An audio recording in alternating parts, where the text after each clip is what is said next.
গরুর মাংসের টিকিয়া একবার এইভাবে বানিয়ে দেখুন, দেখবেন মুচমুচেও হবে আর সকলেই খুবই মজা করে খাবে। তার জন্য পুরো ভিডিও দেখার অনুরোধ রইল।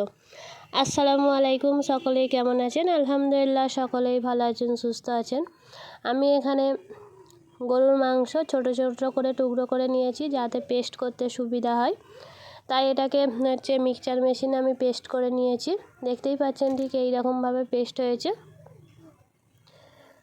এরপর এর মধ্যে যেই মশলাগুলো দেবো সেইগুলো আপনারা দেখার চেষ্টা করবেন আর দেখে ঠিক এই রকমভাবে বানাবেন, দেখবেন খুবই স্বাদে দারুণ হবে।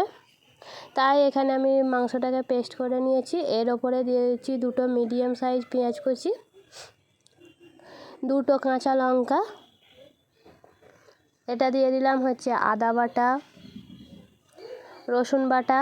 আপনারা পেঁয়াজ নাও দিতে পারেন, আমি এখানে একটু যাতে স্বাদটা আরও ভালো হয় তার জন্য পেঁয়াজটা দিয়ে দিয়েছি। আদা রসুন বাটার পরে এখানে দিয়ে দিচ্ছি বেসনের পরিমাণ কিন্তু কমই রাখবেন, কারণ বেশি দিলে ভালো লাগবে না, ঠিক মাংসের স্বাদটা আসবে না, তাই কম করেই বেসন দেবেন। আর এখানে দিয়ে দিলাম 1/2 টেবিল চামচ লবণ, 1/2 টেবিল চামচ হলুদ গুঁড়ো, 1/2 টেবিল চামচ লঙ্কা গুঁড়ো, আর এখানে দিয়ে দিলাম অল্প করে কাশ্মীরি লঙ্কা গুঁড়ো যাতে একটু কালারটা সুন্দর হয়। এরপরে দিয়ে দিচ্ছি 1/2 টেবিল চামচ ধনিয়া গুঁড়ো আর দিয়ে দিলাম 1/2 টেবিল চামচ জিরা গুঁড়ো। এই মশলা দিয়ে এবারে হাত দিয়ে খুব ভালো করে এগুলোকে একসঙ্গে চটকে মাখিয়ে নেব। দেখতেই পাচ্ছেন ঠিক মাখানোটা এইরকম হয়েছে। যত পারবেন হাত দিয়ে চটকে চটকে ভালো করে মাখিয়ে নেবেন, তাহলে মশলাগুলো খুব ভালোভাবে মেখে যাবে। এরপর এটাকে আমি ভেজে নেব। তার জন্য দিয়ে দিলাম কড়াইয়ে সাদা তেল দিয়েই ভাজার চেষ্টা করবেন, না হলে একটা সরিষার তেলের গন্ধ।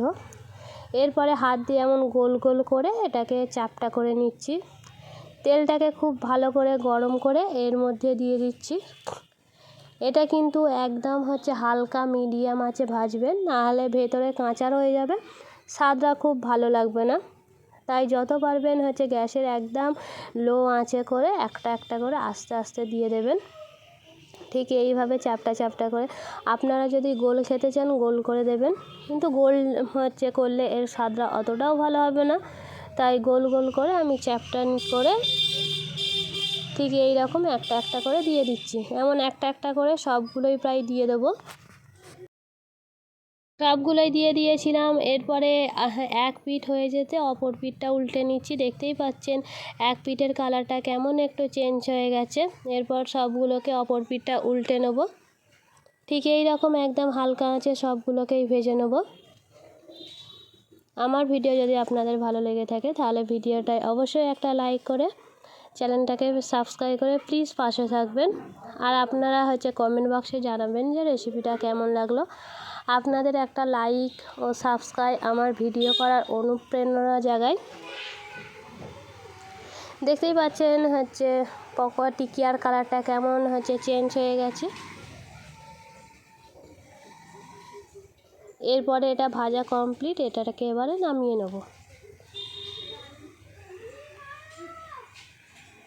এই দেখুন এবার একটা একটা করে সবগুলোই নামিয়ে নেব।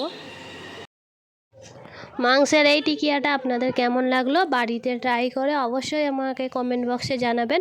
যদি ভালো লেগে থাকে অবশ্যই ভিডিওটায় একটা লাইক করে দেবেন।